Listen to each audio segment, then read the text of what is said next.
श्रावण के महीने में ज्योतिर्लिंगों के दर्शन का विशेष महत्व है। शास्त्रों के अनुसार जो मनुष्य प्रतिदिन प्रातः 12 ज्योतिर्लिंगों के नाम जपता है, उसके 7 जन्मों तक के पाप नष्ट हो जाते हैं।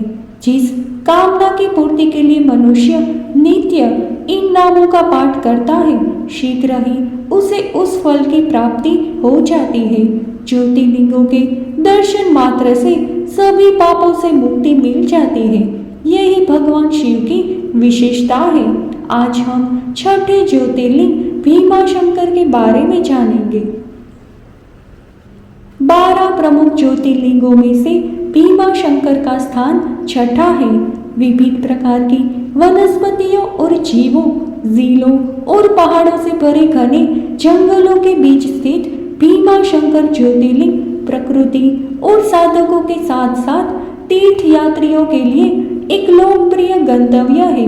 ये भारत के महाराष्ट्र में पुणे से लगभग 125 किलोमीटर की दूरी पर सह्याद्री पर्वत के घाट क्षेत्र में भोरगिरी गांव में स्थित है। ये वे स्थान है जहां भीमा नदी का स्रोत पाया जा सकता है। ये नदी अंततः कृष्णा नदी में मिल जाती है।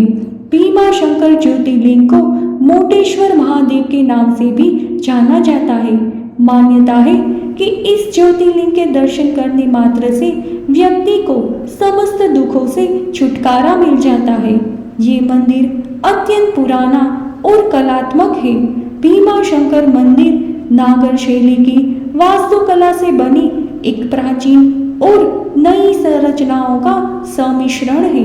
तो चलिए अब जानते हैं इसके पीछे की पौराणिक कथा। शिव पुराण की कोटि रुद्र संहिता में वर्णित कथा के अनुसार पूर्व काल में एक शक्तिशाली और महाबली दानव हुआ करता था, जिसका नाम भीम था। ये राक्षस भीम लोगों को बहुत परेशानी देता और धर्म का नष्ट करता। कर्कटी नाम की एक राक्षसी को देख रावण के भाई कुंभकर्ण ने उसके साथ विवाह किया और विवाह के बाद लंका लौट गया। विवाह के पश्चात कर्कटी वन में अकेली रहने लगी और समय गुजरते भीम नाम का राक्षस कर्कटी के गर्भ से जन्मा। उसके बाद उस समय पर्वत पर माँ पुत्र साथ साथ रह रहे थे। एक बार इस राक्षस भीम ने अपनी माता से पूछा, हे माता, मेरे पिता कौन हैं और वे अब कहाँ हैं? भीम द्वारा पूछे गए प्रश्न से माँ कर्कटी बोली, हे पुत्र, तुम्हारे पिता का नाम कुंभकर्ण है और वे राम द्वारा मारे गए थे और उसकी मृत्यु के पश्चात मैं अपने माता पिता के साथ रहने लगी। एक बार मेरे माता पिता अगस्त्य मुनि के शिष्य का भक्षण करने गए। तब मुनि ने अपने योग बल से दोनों को जलाकर भस्म कर दिया। उसके बाद तुम पैदा हुए थे पुत्र। जैसे तुम्हारे पिता पराक्रमी थे, वैसे ही तुम भी प्रतापी और पराक्रमी हो। अपनी माँ की ये बात सुनकर भीम क्रोधित हो गए और अपने पिता और नाना नानी की मृत्यु का बदला लेने के विचार से ब्रह्मा जी से आशीर्वाद लेने के लिए घोर वन में चले गए। इस प्रकार भीम ने 1000 वर्षों तक घोर तपस्या की तो ब्रह्मा जी उनसे प्रसन्न हुए और आशीर्वाद देने के लिए तत्पर हो गए। भीम ने ब्रह्मा जी प्रसन्न हुए ये जानकर वरदान मांगा कि हे भगवान, मुझे ऐसी शक्ति दो कि संसार में इसकी तुलना की जा सके। ब्रह्मा जी ने तथास्तु कहा और अदृश्य हो गए। भीम को वरदान मिला और अपनी माँ से ये कहने लगा कि माँ, अब तुम जानोगी मैं कितना बलवान हूँ। इसके बाद इंद्रादि देवताओं से युद्ध किया, उन्हें पराजित किया और उन्हें स्वर्ग से निकाल दिया। भगवान विष्णु को भी जीत लिया। फिर कामरू देश के राजा सुदक्षिणा को युद्ध में हराकर उसने सब कुछ लूट लिया और उसे बंदी बना दिया। राजा सुदक्षिण ने वहां रहकर भी शिव की पूजा की और शिव का ध्यान करने लगे।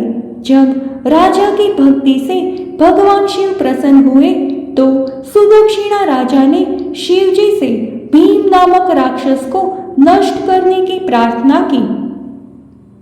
शिव ने कहा कि मैं उस अभिमानी भीम को अवश्य नष्ट कर दूंगा।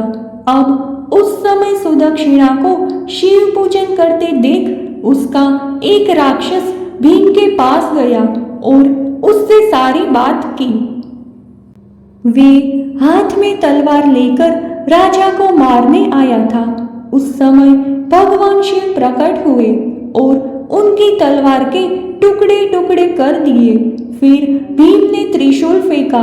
उसी समय शिव जी ने त्रिशूल को भी 2 टुकड़ों में काट दिया था। उसी समय नारद जी वहां आए और भगवान को कहने लगे, हे भगवान, इस राक्षस को तुरंत नष्ट कर दे। और शिव जी ने एक भयानक दहाड़ लगाई। इस गर्जना के साथ आग शुरू हो गई और भीम और उनके सभी राक्षस जलकर राख हो गए। भीम के विनाश से देवताओं और ऋषियों में प्रसन्नता छा गई और वे सभी शिव जी की स्तुति करने लगे।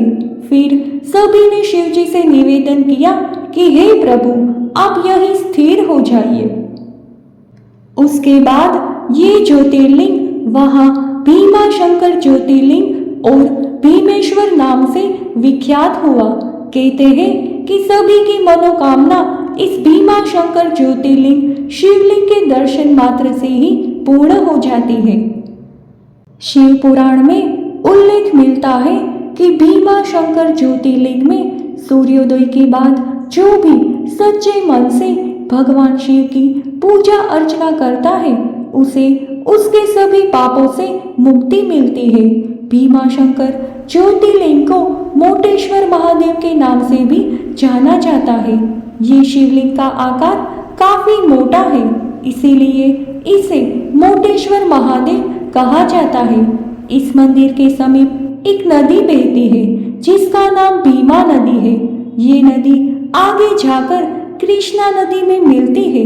शिव पुराण के अनुसार यहाँ राक्षस भीमा और भगवान शंकर के बीच भयंकर युद्ध हुआ था। इसमें से शिव के शरीर से निकले पसीने की बूंदों से ही भीमारथी नदी का निर्माण हुआ है। भीमा शंकर मंदिर विश्वकर्मा मूर्तिकारों के कौशल का प्रमाण है। इसका निर्माण 13वीं शताब्दी के आसपास हुआ था। शिखर जैसी संरचनाएं 18वीं शताब्दी में मराठा साम्राज्य के राजनेता नाना फडणवीस द्वारा जोड़ी गई। माना जाता है कि मराठा शासक छत्रपति शिवाजी महाराज ने भी अपने दान के माध्यम से यहाँ पूजा की सुविधा प्रदान की थी। ऐसा माना जाता है कि प्राचीन मंदिर का निर्माण स्वयंभू लिंग यानी स्वयं उत्पन्न हुए लिंग के चारों ओर किया गया था।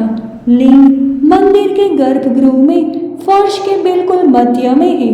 मंदिर के खंभों और चौखटों पर दिव्य और मानव प्राणियों की जटिल नक्काशी है। आप यहाँ चित्रित पौराणिक कथाओं के दृश्य भी देख सकते हैं। मंदिर के अंदर भगवान शनीश्वर का एक मंदिर भी है। मंदिर के प्रवेश द्वार पर भगवान शिव की सवारी नंदी की एक मूर्ति पाई जा सकती है, जैसा कि शिव मंदिरों में आम है। भीमा शंकर मंदिर अपनी वास्तुकला और पौराणिक महत्व के लिए अत्यधिक प्रसिद्ध माना जाता है। यहाँ के आसपास कई कुंड मौजूद हैं, जिन्हें मोक्ष कुंड, कुशारण्य कुंड, सर्वतीर्थ कुंड और ज्ञान कुंड के नाम से जाना जाता है। इनमें से मोक्ष कुंड का संबंध महर्षि कौशिक से है। वहीं कुशारण्य कुंड की बात करें तो इसका उद्गम भीमा नदी से हुआ है। इन कुंडों की विशेषता यह है कि इनमें स्नान करने से मोक्ष की प्राप्ति होती है।